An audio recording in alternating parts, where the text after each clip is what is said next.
তো দেশের বাজারে অনারের কামব্যাকটা কিন্তু বেশ ভালো হয়েছে, মানে ভালো ভালো মোবাইল কিন্তু একের পর এক নিয়ে আসছে।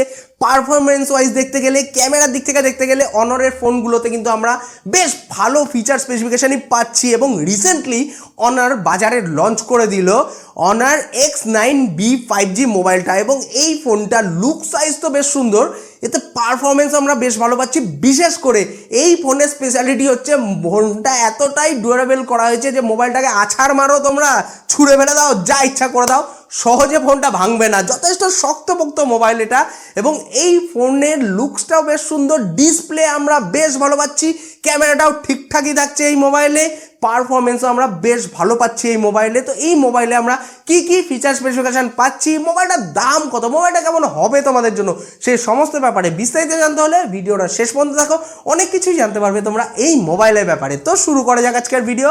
হ্যালো ফ্রেন্ডস, আমি আনন্দ, আর তোমরা দেখছো লিমিটলেস আনন্দ চ্যানেল। যারা এখনো পর্যন্ত চ্যানেলটাকে সাবস্ক্রাইব করোনি, কি করছো ভাই, ঝটপট সাবস্ক্রাইব করে দাও। তো আমরা জেনে নিই আমরা এই মোবাইলে কি কি ফিচার স্পেসিফিকেশন পাচ্ছি। তো এই ফোনে আমরা পেয়ে যাচ্ছি 6.78 inch quad HD curved AMOLED punch hole display. মোবাইলে আমরা যে ডিসপ্লেটা পাচ্ছি তার স্ক্রিন রিফ্রেশ রেট থাকছে 120 হার্জ, এবং এতে আমরা 240 হার্জ টাচ স্যাম্পলিং রেট পেয়ে যাচ্ছি। এবং এই ডিসপ্লের পিক ব্রাইটনেস আমরা পাচ্ছি 1200 নিটস। মানে এক কথায় বলতে গেলে এই ফোনের ডিসপ্লে সেকশনটা কিন্তু আমরা যথেষ্টই ভালো পাচ্ছি, এটাই বলা যেতে পারে। তোমরা এই মোবাইলের মাধ্যমে যখন কোনো গেম খেলবে বা মোবাইলটাকে ইউজ করবে, ডিসপ্লের স্ক্রিন রিফ্রেশ রেট বেশি থাকার জন্য ডিসপ্লেটা কিন্তু যথেষ্টই স্মুথ কাজ করবে। এবং ইনডোরের পাশাপাশি আউটডোরে হেভি সানলাইটেও মোবাইলের ভিজিবিলিটিটা কিন্তু তোমরা বেশ ভালো পাবে, কারণ ব্রাইটনেসটাও ডিসেন্ট থাকছে।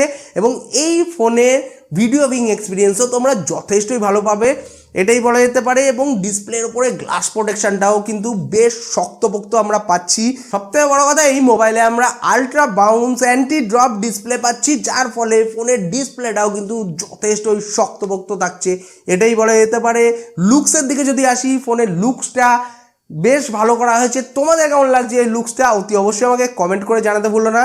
চলে আসি ফোনের সিকিউরিটির দিকে। সিকিউরিটির দিক থেকে দেখতে গেলে এই মোবাইলে আমরা পেয়ে যাচ্ছি ইন ডিসপ্লে ফিঙ্গারপ্রিন্ট সেন্সার এবং ফেস আনলকের ফেসিলিটি।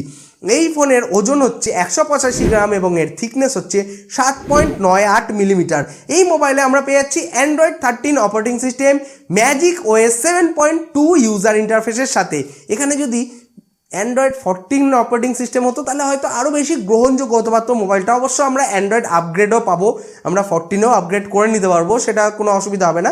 কিন্তু আমরা যদি ফোনটা হাতে পাওয়ার সময় অ্যান্ড্রয়েড 14 পেতাম, তাহলে আপগ্রেড করে আরও বেশি ভার্সানে যেতে পারতাম। দুটো মতো বোধহয় আমরা আপগ্রেড পাবো এই ফোনে।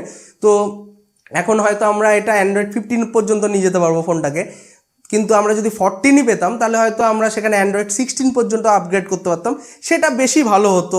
তোমাদের কি ধারণা এই ব্যাপারে, অতি অবশ্যই আমাকে কমেন্ট করে জানাতে ভুলো না।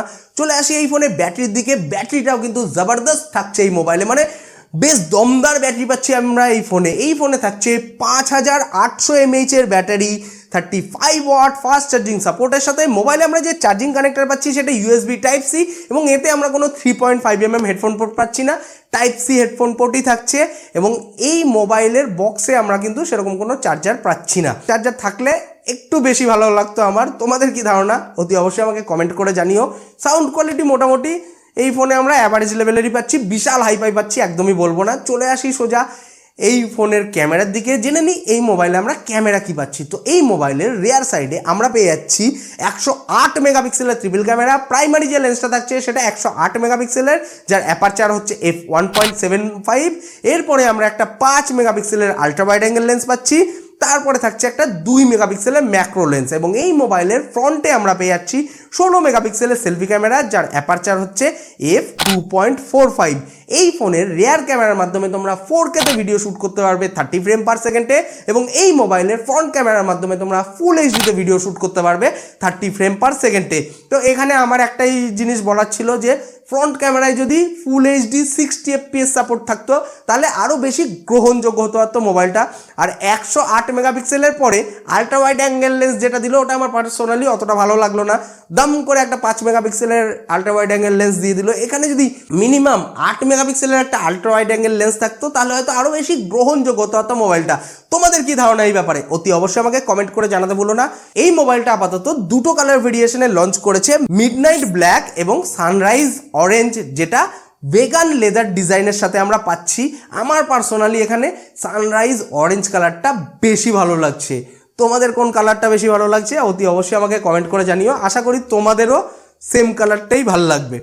তো চলে আসি এবার সোজা এই ফোনের কানেক্টিভিটির দিকে। কানেক্টিভিটির দিক থেকে দেখতে গেলে এই মোবাইলে আমরা পেয়ে যাচ্ছি 5G, wifi dual band, Bluetooth 5.1, dual 4G VoLTE এবং NFC সাপোর্টও আমরা পাচ্ছি এই মোবাইলে। মানে কানেক্টিভিটির প্রায় সমস্ত রকম ফিচার স্পেসিফিকেশানই আমরা পেয়ে যাচ্ছি এই মোবাইলে। সোজা চলে আসি এই ফোনের পারফরমেন্সের দিকে, জেনে নিই এই মোবাইলে আমরা প্রসেসর কী পাচ্ছি। তো এই মোবাইলে আমরা পেয়ে যাচ্ছি কোয়ালকম স্ন্যাপড্রাগন 6 Gen 1 প্রসেসর। এটা একটা 4nm অক্টোকোর প্রসেসর যার ম্যাক্সিমাম ক্লক স্পিড হচ্ছে 2.2 GHz এবং এতে আমরা অ্যাড্রিনো 710 GPU পাচ্ছি। তো এই ফোনের পারফরমেন্সের কথা বলতে গেলে এই মোবাইলে মোটামুটি তোমরা ঠিকঠাক গেম খেলতে পারবে, মাল্টিটাস্কিং করতে পারবে, অল ওভার এই মোবাইলের পারফরমেন্স তোমরা বেশ ভালো পাবে। কিন্তু একদম হাই এন্ডের কোনো কাজ করতে গেলে, হাই গ্রাফিক্সের কারণেও কাজ করতে গেলে তখন তোমাদের একটু সমস্যা হতে পারে। বাকি অল ওভার এই মোবাইলের পারফরমেন্স তোমরা ঠিকঠাকই পাবে।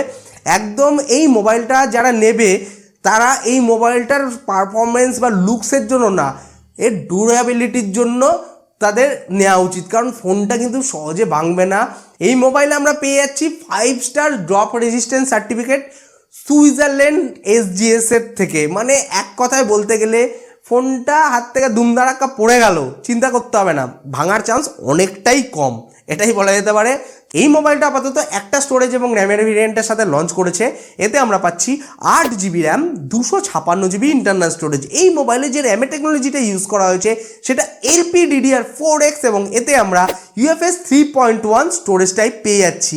এবার সোজা চলে আসি এই ফোনের দামের দিকে। তো এই মোবাইলের 8GB RAM, 256GB internal storage ভেরিয়েন্টের ভারতের বাজারে অফিসিয়াল বাজার মূল্য হচ্ছে মাত্র 25,999 ভারতীয় টাকার মতো, যেটা বাংলাদেশি টাকায় কনভার্ট করলে মোটামুটি মোবাইলটার দাম এসে দাঁড়াচ্ছে ওই 30 থেকে 31,000 বাংলাদেশি টাকার কাছাকাছি। তো ফোনটার ব্যাপারে তোমাদের কি ধারণা, তোমাদের কি মতামত অতি অবশ্যই আমাকে কমেন্ট করে জানাতে ভুলো না। ভিডিওটা ভালো লেগে থাকলে ভিডিওটাকে লাইক করো, নিজের বন্ধুদের সঙ্গে শেয়ার করো। পরবর্তী ভিডিওতে আবার দেখা হবে। বাই, সবাই ভালো থাকবে, সুস্থ থাকবে।